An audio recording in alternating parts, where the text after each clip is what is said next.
Hai guys, jumpa lagi. Gimana nih kabarnya? Semoga sehat dan bahagia selalu ya. Kali ini aku mau ceritain nih alur film animasi yang berjudul Raya and the Last Dragon. Animasi ini disutradarai oleh 4 orang loh, bernama Dong Ho, Carlos Lopez, Bu Break, dan Johan Ripa, dan mendapatkan rating 7,5 dari 10 versi IMDb. Animasi ini menceritakan tentang perjalanan di dunia fantasi Kumandra, di mana manusia dan naga hidup bersama dalam harmoni sejak lama. Tapi ketika kekuatan jahat mengancam dunia, naga mengorbankan dirinya untuk menyelamatkan manusia.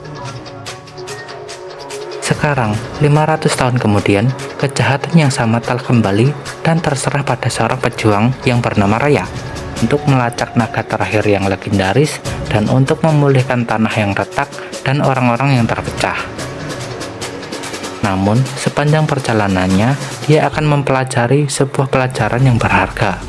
Untuk menyelamatkan dunia, ia akan membutuhkan kepercayaan dan kerja sama tim. Langsung saja, aku ceritain yuk. Scene berawal dari seorang pendekar naga yang bernama Raya. Dia menceritakan bahwa 500 tahun yang lalu, negerinya yang bernama Kumandra begitu indah dan damai. Manusia dan para naga pun hidup berdampingan. Namun, semuanya berubah ketika wabah berbahaya yang disebut dengan Dran datang dan menakuti semua manusia dan mengubahnya menjadi batu. Para naga yang melihatnya pun gak tinggal diam. Mereka mencoba untuk melawan Dran. Sayangnya, para naga pun terang oleh Dran dan menjadi batu. Hingga ada satu naga terakhir yang tersisa yang bernama Shishu. Ia kemudian memusatkan kekuatannya ke sebuah permata dan menyampaikan Dran. Semua orang yang telah menjadi batu pun kembali seperti semula, tetapi tidak dengan para naga yang tetap menjadi batu. Peninggalan naga terakhir yang berupa permata semestinya menjadi lambang persatuan. Namun, mereka malah saling berperang untuk memperebutkan permata naga, membuat negeri Kumandra pecah menjadi 5 bagian. 500 tahun kemudian, Raya masuk ke dalam sebuah kuil tempat permata naga itu ditinggalkan. Dengan hati-hati dan sadar akan banyak jebakan, dia menyuruh hewan kesayangannya yang bernama Tuk-Tuk untuk membantunya. Setelah itu, dia membuka pintu rahasia itu. Sesampainya di dalam, ternyata ada seorang penjaga permata naga. Kemudian, mereka pun saling bertarung.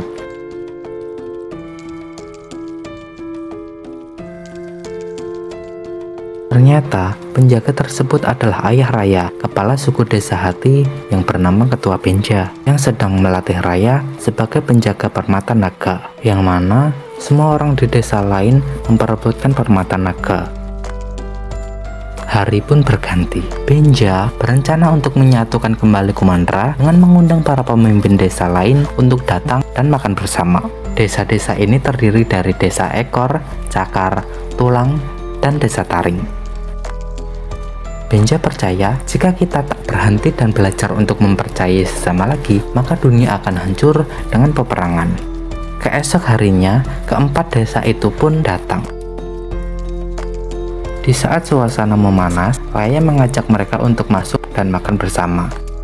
Di sini, dia berkenalan dengan anak ketua desa Taring yang bernama Namari. Ketika semua sibuk dengan acara makan-makan, Raya dan Namari menjadi akrab. Ternyata nih, mereka sama-sama menyukai legenda naga Sisu. Hingga akhirnya, Namari menunjukkan gambar cerita naga dan mengatakan kalau naga terakhir yang bernama Sisu sedang tidur di sebuah tepi sungai. Namari juga memberi hadiah perkenalan berupa miniatur naga Sisu. Raya yang sudah merasa percaya dan karena rencana ayah untuk mempersatukan Kumandra lagi, mengajak Namari untuk melihat permata naga yang selama ini dijaga di desa Hati. Tak disangka, ternyata Namari mengkhianatinya dengan tujuan mengambil permata Sisu tersebut. Maka dari itu, Raya melawan Namari untuk melindungi permata naga. Karena Raya lebih kuat darinya, Namari memberikan kode pada ibunya. Benja yang melihat hal tersebut pun dengan segera menolong anaknya.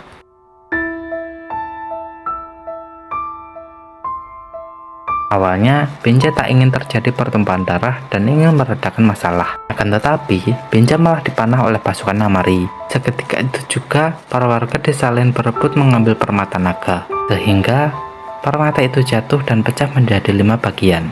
Langsung saat itu juga, Tran terbebas kembali dan berupaya menyerang mereka. Warga yang sadar kalau makhluk itu takut dengan permata naga langsung mengambil potongan permata tersebut untuk menaklukkan Tran serta lari dari kuil itu. Ninja yang menyadari kalau dirinya tak akan selamat menyuruh Raya untuk menyimpan pecahan permata naga dan melemparkan anaknya ke sungai.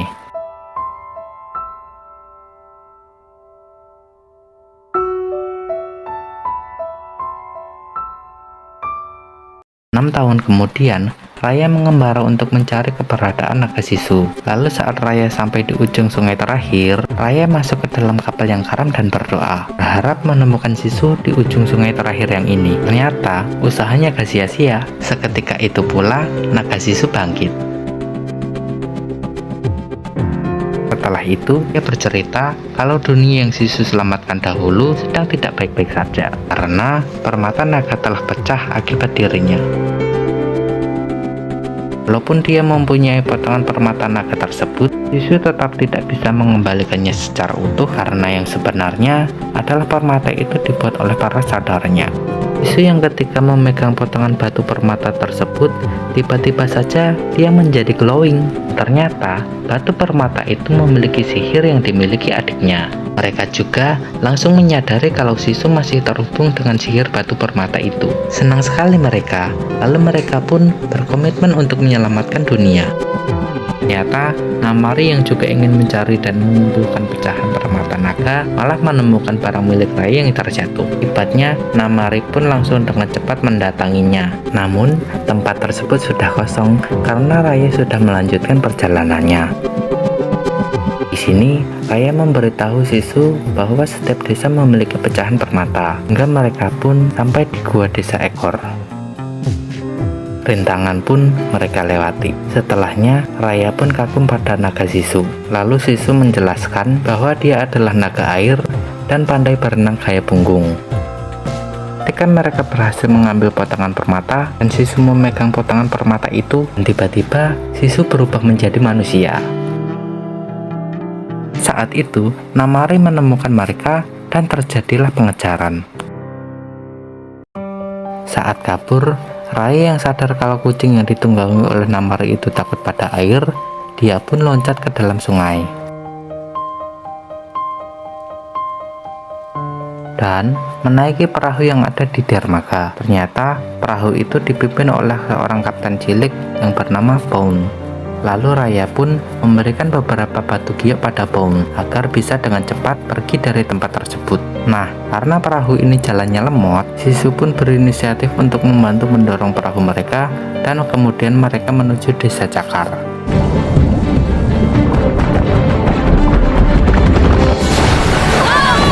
Sambil menikmati perjalanan, Raya berusaha menutupi jati diri Sisu agar tidak ketahuan oleh orang yang baru dikenal. Di sisi lain, Namari memberikan penghormatan pada saat melewati patung para naga.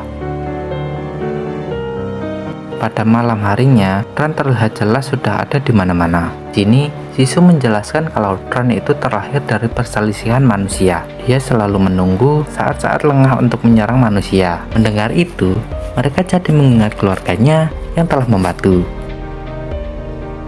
Sesampainya mereka di desa Cakar, Raya memperingati Sisu kalau di desa ini penuh dengan para pencopet dan penipu. Raya pun pergi bersama Tuk-Tuk agar Sisu nggak berada dalam keadaan yang berbahaya.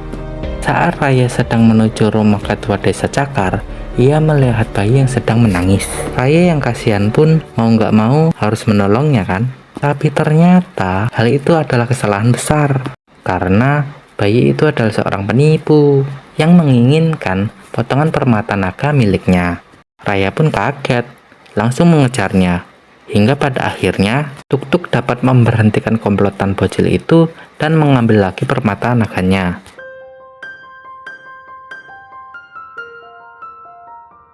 Merasa melas terhadap mereka, dia pun memiliki ide untuk memperkerjakan mereka agar dirinya bisa masuk ke dalam rumah ketua Cakar.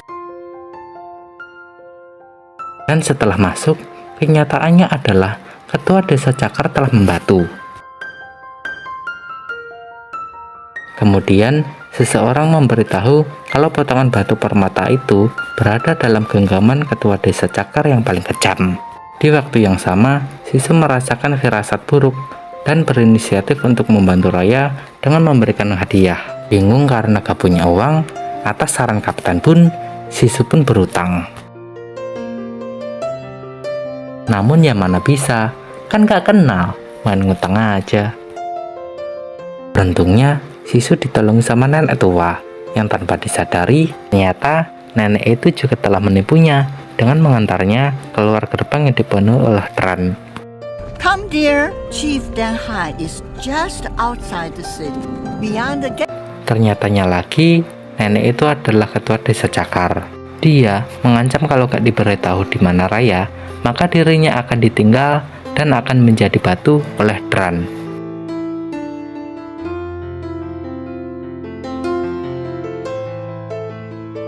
Beruntungnya, Raya datang menolong Sisu dan menyaut potongan batu permata milik nenek tersebut. Saat Sisu memegang potongan permata, dia pun langsung mengeluarkan kepulan asap dan kabur dari tempat itu. Sesampainya di perahu, pun berterima kasih karena diberi pelanggan baru oleh Raya. Lalu, mereka pun melanjutkan perjalanan. Saat perjalanan ke desa Tulang, Raya pun bercerita kalau dia tidak lagi bisa mempercayai orang karena kepercayaannya telah hancur ketika orang-orang yang dipercayainya telah mengkhianatinya.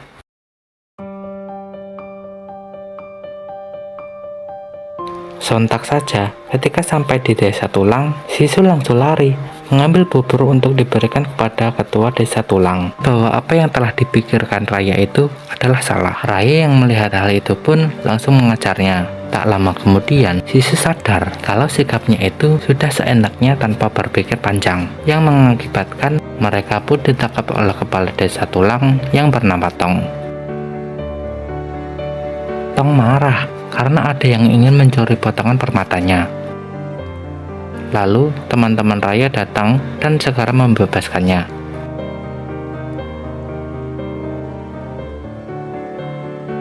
Nggak lama kemudian, Namari datang untuk menyerang Raya. Di saat yang sama, Raya sadar kalau ternyata Tong hidup dalam kesendirian karena para prajuritnya telah gugur membantu akibat melawan Tran. Lalu, Raya pun memutuskan untuk mengulur waktu dengan melawan Namari agar teman-temannya bisa kabur yang dituntun oleh Tong. Namun, Raya mengalami tekanan yang membuatnya harus kalah dalam pertarungan tersebut. Sisu yang melihat itu langsung berubah menjadi naga untuk menolongnya.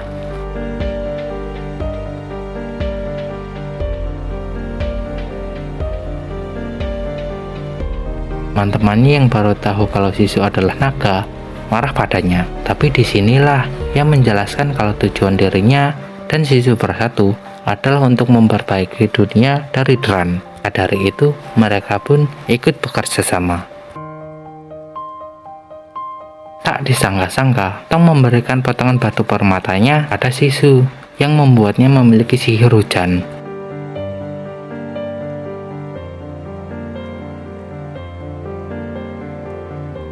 Dalam perjalanan menuju desa Taring, mereka menyusun rencana agar bisa mengambil potongan batu permata terakhir.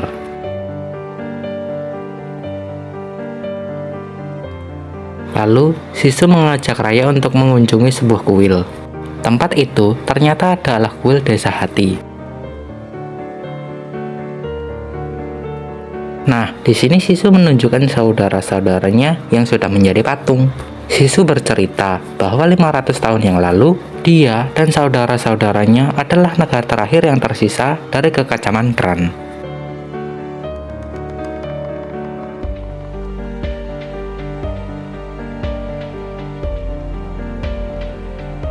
Dan di tempat ini pula mereka dikepung oleh Tran. Namun karena abangnya gak terima untuk dikalahkan, maka dari itu mereka membuat pertahanan terakhir dengan cara menggabungkan sihir untuk membuat permata yang bisa mengalahkan Tran dan mempercayakannya kepada Sisu.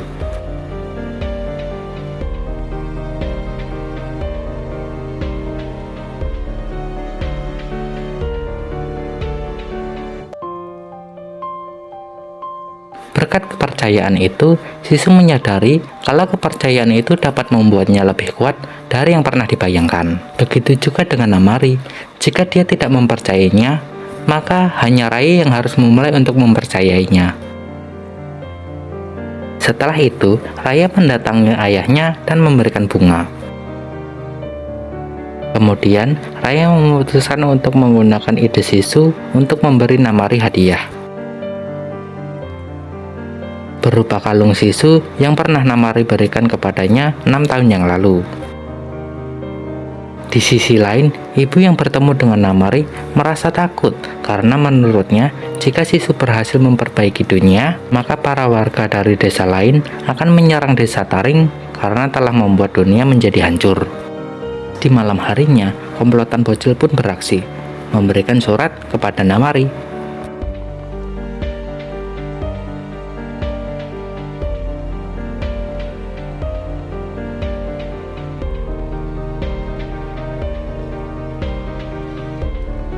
Di saat mereka sedang makan malam, Namari memberikan kode kepada Raya untuk menemuinya besok. Lalu, Raya pun mengingatkan Sisu untuk tidak gegabah sampai Namari menyerahkan batu permatanya. Saat bertemu, Namari pun memberikan potongan permatanya kepada Raya. Lagi-lagi dia mengkhianatinya.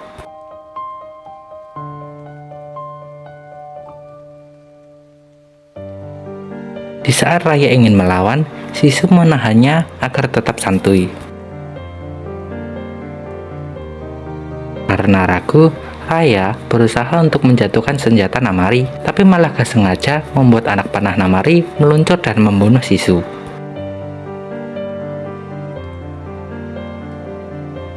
Sontak, Namari pun langsung lari dan mengambil potongan permata miliknya. Di saat itu juga, hal aneh lainnya terjadi dan membuat air laut menjadi kering.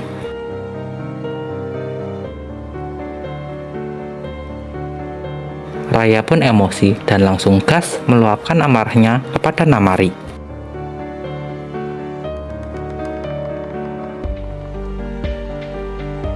Pertarungan sengit pun gak terhindarkan.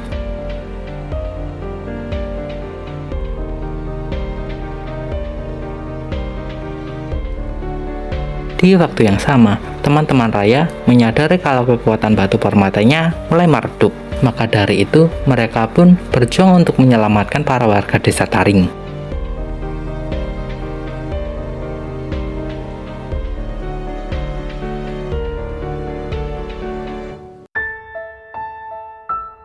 Raya yang telah dibutakan oleh emosinya berhasil mengalahkan Namari.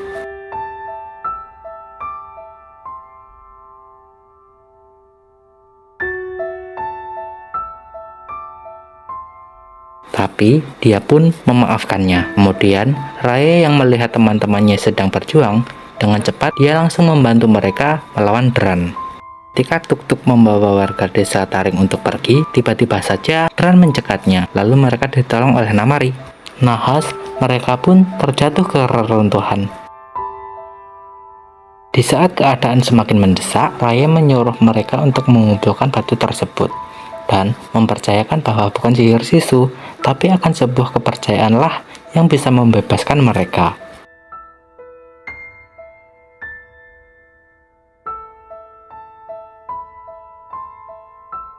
Namun, karena tidak ada yang mempercayai Namari, Raya pun memulai untuk mempercayai Namari duluan dengan memberikan potongan batu permata padanya. Ketika Raya menjadi patung, dan di saat itulah teman-temannya mengikuti Raya untuk mempercayakan batu permata mereka kepada Namari.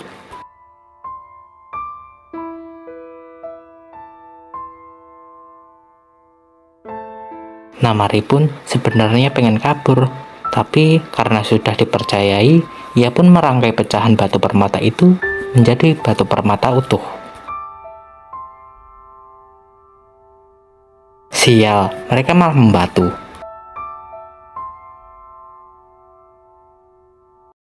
Tapi gak lama kemudian, permata yang utuh itu bersinar kembali hingga cahaya permata membuat Dran musnah dan menghidupkan kembali manusia.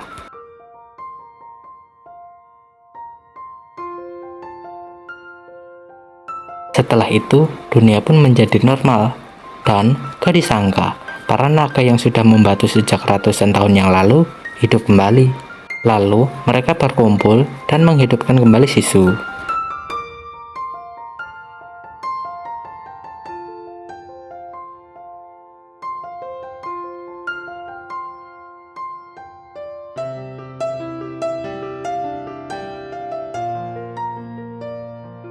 Sisu pun mendatangi Raya, lalu memeluk Raya dan Namari karena bisa berkumpul kembali.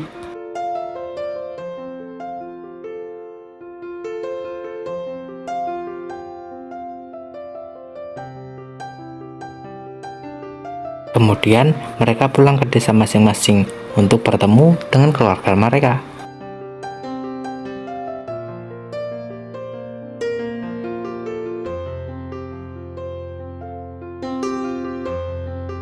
Raya yang kangen dengan ayahnya pun langsung memeluknya hingga menangis.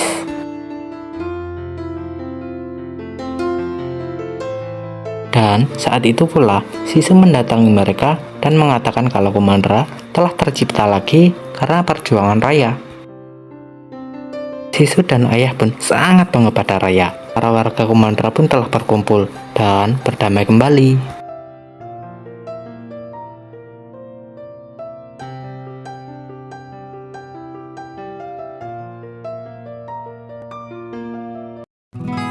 Topah, keren banget ya film Disney yang satu ini. Udah gitu Indonesia banget, mulai dari visual yang menampilkan wayang kulit, alunan gamelan, sampai pada etika yang pada saat akan memasuki tempat suci melepaskan alas kaki tanpa menyentuh dengan tangannya. Animasi Disney ini rekomen banget kan untuk ditonton.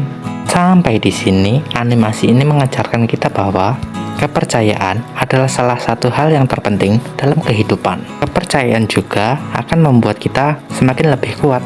Terima kasih juga buat kamu yang udah nonton konten ini. Sampai jumpa di video-video kami berikutnya ya. Salam dari kami, Kiyowo. Ask me, here you go. Best friends forever. Yeah, I think I'd rather go with Boone's plan. What? Yes.